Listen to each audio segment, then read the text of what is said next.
আসসালামু আলাইকুম প্রিয় দর্শক, গতকাল ছিল জুলাই মাসের 4 তারিখ। জুলাই মাসের 4 তারিখ যুক্তরাষ্ট্রের স্বাধীনতা দিবস। এবারের স্বাধীনতা দিবস ছিল তাদের 250তম স্বাধীনতা দিবস। এই স্বাধীনতা দিবস উপলক্ষে বাংলাদেশে একটা জাঁকজমকপূর্ণ অনুষ্ঠান হলো। অনুষ্ঠানটা কোথায় হয়েছে? বাংলাদেশের যে জাতীয় সংসদ ভবন শেরেবাংলা নগরে, তার দক্ষিণ প্লাজায়, জাতীয় সংসদ ভবনের দক্ষিণ প্লাজায় আমার জীবনে আমি কোনোদিন দেখিনি যে অন্য একটা দেশের স্বাধীনতা দিবস উদযাপিত হয়। এবার হলো যুক্তরাষ্ট্রেরটা হলো। সেখানে যুক্তরাষ্ট্রের সামরিক বাহিনী তারা সঙ্গীত পরিবেশনা করলো। সেখানে যুক্তরাষ্ট্রের পতাকা ছিল, বিশাল ঢাউস একটা পতাকা ছিল। সেই পতাকা পথ করে উড়েছে জাতীয় সংসদের দক্ষিণ প্লাজায়।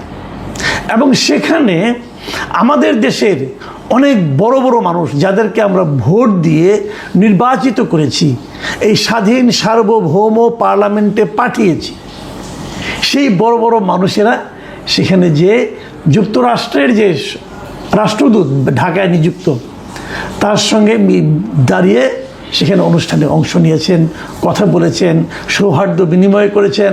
এবং যুক্তরাষ্ট্রে আমাদের কত বড় বন্ধু, যুক্তরাষ্ট্র সারা দুনিয়ার জন্য কত ভালো একটা দেশ, সেটা তারা গদগদ ভঙ্গিতে প্রচার করেছেন। মানে আমি এটা দেখে, বিশ্বাস করেন, আমি একদম হতভম্ব হয়ে গেছি। কখনো দেখেছেন আপনারা যে আমাদের জাতীয় সংসদের দক্ষিণ প্লাজায় এখানে অন্য কোনো দেশের একটা অনুষ্ঠান এইভাবে হয়েছে? আমার মনে পড়ে না, হতে পারে হয়তোবা, কিন্তু সেই সময় হয়তো আমি জানি না, অথবা আমার স্মৃতি ভ্রম ঘটেছে কিনা আমি বলতে পারবো না। আপনারা দেখেছেন, এবার হয়েছে। আপনারা যদি যুক্তরাষ্ট্রের সঙ্গে বাংলাদেশের সম্পর্কটা ভাবেন, আমরা অনেক দেশের সঙ্গে আমাদের সম্পর্কের কথা ভাবি, বলি কোন দেশ আমাদের কত বড় বন্ধু, আমরা এগুলো বলি। আমাদের যে স্বাধীনতা, আমরা যে আজকে বাংলাদেশ হয়েছি, এই স্বাধীনতার সময় আমাদের যে যুদ্ধটা হয়েছিল, যেটাকে আমরা মুক্তিযুদ্ধ বলি, সেই যুদ্ধের সময় যুক্তরাষ্ট্রের ভূমিকা ছিল আমাদের মুক্তিযুদ্ধের বিরুদ্ধে। যুক্তরাষ্ট্র এবং চীন উভয়েরই ভূমিকা ছিল আমাদের মুক্তিযুদ্ধের বিরুদ্ধে। চীন তো আমাদের স্বীকৃতি দিয়েছে আমার দেশ স্বাধীন হওয়ার 3-4 বছর পরে।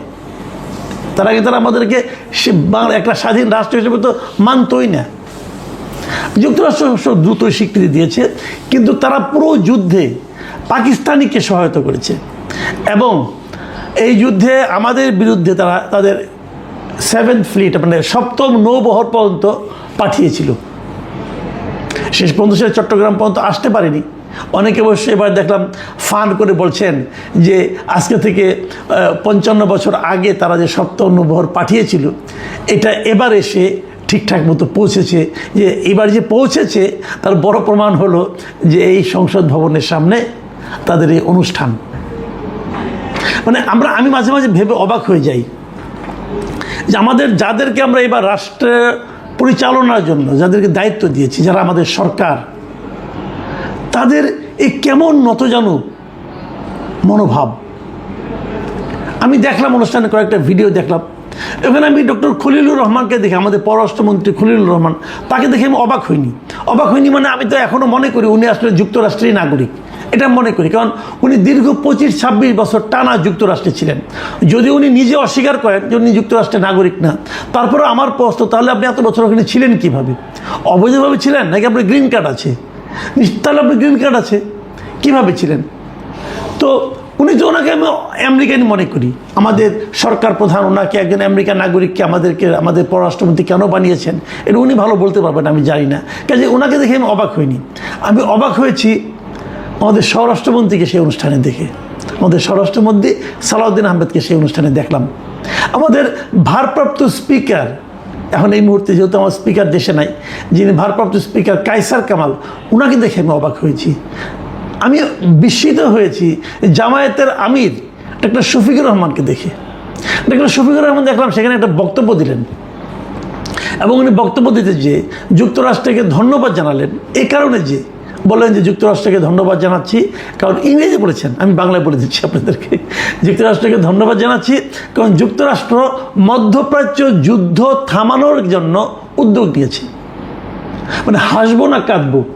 আপনি বলেন মধ্যপ্রাচ্যের যে যুদ্ধটা, মানে ইরানের সঙ্গে যে যুদ্ধটা, এটা যদি থামানোর জন্য যুক্তরাষ্ট্র উদ্যোগ নিয়ে থাকে, তখন আপনি একবারও কি আপনার মনে প্রশ্ন আসবে না যুদ্ধটা লাগালো কে? এই যুদ্ধটা কে শুরু করেছিল? ইরানের একটা স্কুলের ছোট ছোট মেয়েদের উপর বোমা কে ফেলেছিল? ওটা দিয়ে তো যুদ্ধ শুরু, ফেব্রুয়ারি 28 তারিখে। কে করেছিল? তো যুক্তরাষ্ট্রের শুরু করা যুদ্ধ এখন যুক্তরাষ্ট্র মার খেয়ে, প্যাদানি খেয়ে, তার যান যায় যায় অবস্থা, অগত্যা মুখ রক্ষার জন্য তারা যুদ্ধটা থামিয়েছে এবং বলেছে আমরা তোমাদের সঙ্গে আপোষ করতে চাই। সেইখানে শফিকুর রহমান সাহেব তাকে, এই যুক্তরাষ্ট্রের কে ধন্যবাদ জানাচ্ছে যে ওনারা যুদ্ধটা থামানোর উদ্যোগ নিয়েছে। ভাবুন, শফিকুর রহমান সাহেব তো বিরাট দেশপ্রেমিক লোক না, ইসলাম প্রেমিক, দেশপ্রেমিক। মুসলমানদের মেরে শেষ করে দিচ্ছে, ওটার জন্য তার কোনো মাথা ব্যথা নাই। উনি যুক্তরাষ্ট্রকে ধন্যবাদ জানাচ্ছেন। এই হলো আমাদের দেশের রাজনীতি। আসলে না, একটা কথা বলি আপনাদেরকে আমি, যে রাজনীতিটা এত খারাপ একটা জিনিস। রাজনীতির স্বার্থে মানুষ মানবিকতা ভুলে যায়, মানুষ ধর্ম ভুলে যায়, মানুষ জাতির সত্তার প্রতি যে আত্মসম্মান সেটা ভুলে যায়। রাজনীতির স্বার্থে তাদের কাছে পরাধীনতাও অনেক মিষ্টি লাগে। আমরা তার নমুনা দেখলাম। আচ্ছা, একটা কথা ভাবুন, আমরা তো আওয়ামী লীগ সরকারের খুব সমালোচনা করতাম, বলতাম আওয়ামী লীগ সরকার নাকি দেশটা ভারতের কাছে বিক্রি করে দিয়েছে। আমরা বলতাম আওয়ামী লীগ সরকার ভারতের গোলামে পরিণত হয়েছে। আমরা বলতাম আওয়ামী লীগ সরকার মানে আমাদের দেশটাকে ভারতের একটা অঙ্গরাজ্যে পরিণত করেছে। বলতাম তো না? তো এই যে আমরা বলতাম, বলার পরেও কখনো কি ভারত তাদের স্বাধীনতা দিবস অথবা অন্য কোনো জাতীয় দিবস আমাদের এই জাতীয় সংসদ প্রাঙ্গণে করার সাহস পেয়েছে অথবা আমরা করতে দিয়েছি? যদি ধরেন তো একটা কথা, যদি হতো, যদি আমাদের এই দক্ষিণ প্লাজায় আওয়ামী লীগ আমলের কথা ধরেন, এখনকার আমলের কথা বলছি না, আওয়ামী লীগ আমলের কথা, যদি তারা এখানে একটা অনুষ্ঠান করতো তাদের জাতীয় দিবসের, তাদের স্বাধীনতা দিবসের, সারা দেশে কি হতো? এই জামাত ইসলাম, এই বিএনপি অথবা অন্য অন্য রাজনীতি, এই বামপন্থীরা তারা কী করতো? এই মন্ত্রিসভায় কিন্তু বামপন্থী একজন নেতা আছেন, জোনায়েদ সাকি, বিরাট বিপ্লবী। তাকেও দেখলাম যে ভেজা বিড়ালের মতো ওই যুক্তরাষ্ট্রের যে রাষ্ট্রদূত আছে তার পাশে দাঁড়াতে পারে নিজেকে খুব গর্বিত মনে করছেন, কাছুমাছু করে দাঁড়িয়ে আছেন। এটাও দেখলাম। তাহলে আপনাকে একটা কথা ভাবুন, যদি ভারত এখানে একটা প্রোগ্রাম করতো তাহলে তার কি রিয়াকশন, কি রিপারকেশন এদেশে হতো, এদেশের পলিটিক্যাল পার্টিগুলিতে হতো। অথচ আজ যখন যুক্তরাষ্ট্র মানে একটা অনুষ্ঠান করলো, তখন আপনারা তার কোনো রকম একটা রাগ শব্দ, প্রতিবাদ দেখেছেন কোথাও? কোনো একটা পলিটিক্যাল পার্টির মধ্যে দেখেছেন? আমি কেবল একটা দেখলাম, একটা বামপন্থী দল কি বাসদ, ওরা একটু প্রতিবাদ করেছে। আর কারো প্রতিবাদ হয়তো করেছে, কোনো করলে ওরকম বামপন্থীরাই করবে। আর কারো তো এরকম আত্মবিশ্বাস অথবা ওরকম মেরুদণ্ড আছে বলে আমার কাছে মনে হয় না। কিন্তু এরা করলোটা কি? মানে এটা কি ডিজাইন? আসলে সেই যে আপনারা মনে করতে পারবেন, এই যে ডক্টর ইউনূস বলেছিল একটা মেটিকুলাস ডিজাইন ওনারা করেছেন, রিসেট বাটন টিপে দিয়েছেন। এটাই কি সেই মেটিকুলাস ডিজাইন? এটাই কি সেই রিসেট বাটন টিপে দেওয়া? আমরা যখন, বিশেষ করে আমি যখন ইউনিভার্সিটিতে পড়তাম, মাঝে মাঝে আমরা যখন ছাত্র রাজনীতি করতাম, বিভিন্ন রাজনৈতিক দলের লিডারদের কাছে আমরা একটা কথা বলতাম প্রায়, সেটা হলো কি, যে দেয়ালের লিখন পড়ুন, দেখুন মানুষ কি বলছে। মানুষের বক্তব্যগুলো দেয়ালে দেয়ালে থাকতো। এখন তো দেয়াল লেখন উঠে গেছে। এখন আমি মাঝে মাঝে বলি যে সোশ্যাল মিডিয়ার কমেন্টগুলো দেখুন আপনারা, সোশ্যাল মিডিয়ায় কে কী বলছে শুনুন। বলবেন হয়তো ও তো অমুক দল, সে তো তমুক দল, যে দলেরই হোক, কথাগুলি শুনুন। কথাগুলি লজিক্যাল মনে হয় কি না সেটা একবার ভাবুন। আমি এই সরকারের জন্য, যারা এগুলি করছেন তাদের জন্য এরকম সোশ্যাল মিডিয়া থেকে কিছু কমেন্ট আপনাদেরকে একটু আমি পড়ে শোনাতে চাই। কে লিখেছেন নামগুলি বললাম, কমেন্টগুলি পড়ে শোনাতে চাই। একজন লিখেছেন, যারা আমাদের স্বাধীনতাই চায়নি তাদের স্বাধীনতা আমাদের দেশেই পালন হচ্ছে। বাহ, সুন্দর। আরেকজন লিখেছেন, এখন থেকে বিশ্বের সকল দেশের স্বাধীনতার উৎসব বাংলাদেশের সংসদ ভবনের দক্ষিণ প্লাজায় পালন করা হোক। যারা আমাদের স্বাধীনতার বিপক্ষে ছিল তারাই এখন পরীক্ষিত বন্ধু। আরেকজন লিখেছেন, সংসদের সামনে একটা স্ট্যাচু অফ লিবার্টি স্থাপন করলে ব্যাপারটা কেমন হয়। আরেকজন লিখছেন, শুভ জন্মদিন, জুলাই পরবর্তী বাঙালির জাতির জন্মদাতা আমেরিকা। মারাত্মক কথা কিন্তু।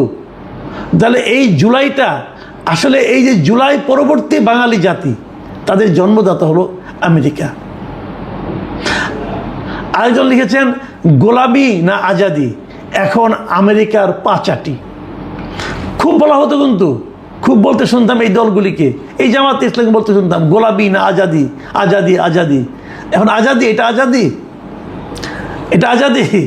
আমাদের জাতীয় সংসদের সামনে আমেরিকানরা তাদের স্বাধীনতা দিবস পালন করে, আমেরিকান ফ্ল্যাগকে পাশে রেখে আপনার নেতা বলতেছে যে আমেরিকাকে ধন্যবাদ কারণ তারা মধ্যপ্রাচ্যে যুদ্ধবন্ধের উদ্যোগ নিয়েছে, এটা আজাদি। কাজে যিনি লিখেছেন যে গোলামি না আজাদি, এখন আমেরিকার পাঁচাটি, এর চেয়ে নির্মম বক্তব্য আপনাদের জন্য আর কিছু থাকতে পারে না। বাট সমস্যা হলো কি, আমি জানি এটা আপনাদের গায়ে লাগবে না। গায়ে লাগবে না এই কারণে যে আপনাদের সিদ্ধান্ত নিয়ে মাঠে নেমেছেন। আপনারা পা চাটার গোলামি করার সিদ্ধান্ত নিয়ে যখন কেউ নামে, তখন তাকে কিন্তু গায়ে লাগানোর মতো কিছু বলা যায় না। আপনি যাই বলবেন সে হে হে করে হাসবে, তার তো গায়ে লাগবে না। আমি ভাবতে পারি না যে আমরা জাতি হিসেবে কোন দিকে যাচ্ছি, আমি আসলেই ভাবতে পারি না। আমি একটা স্বাধীন সার্বভৌম রাষ্ট্রের একজন নাগরিক হিসাবে সত্যি কথা বলতে কি আমি অপমানিত বোধ করছি। আমার জানার খুব আগ্রহ, সরকার প্রধানকে আমি বলছি, ভাই এই প্রস্তাবটা আপনি কিভাবে অনুমোদন করলেন, অথবা এই প্রস্তাবটা আপনার কাছে কে নিয়ে গেল, কে আপনাকে বললো এটা করলে পরে খুশি হবেন, কে বলল, তাকে দয়া করে চেয়ে রাখেন। সে আপনার মিত্র নয়, সে আপনাকে ভুজুং ভাজুং বুঝায় এই কাজটা করছে। সে আসলে আমেরিকার পারপাস সার্ভ করছে, এবং সে আসলে আমেরিকার চর, যুক্তরাষ্ট্রের চর হিসেবে সে এখানে কাজ করছে, এবং এর মাধ্যমে সে যুক্তরাষ্ট্রের যে পারপাসটা সেটাই সার্ভ করবে। এখানে লাভ হবে মাত্র একজনের, সে লোকটাকে এখানে যে যুক্তরাষ্ট্রের যে অ্যাম্বাসেডার আছেন এই দেশে, মিস্টার ব্রেন ক্রিস্টেনসন, তার লাভ হবে, আর কারো লাভ হবে না। সে ট্রাম্পকে বলতে পারবে, দেখো এই দালালগুলিকে আমি কোথায় এনে নামাইছি, আমার পায়ের কাছে এনে বসাই দিছি। এ বলবে আমাদের দেশে যুক্তরাষ্ট্র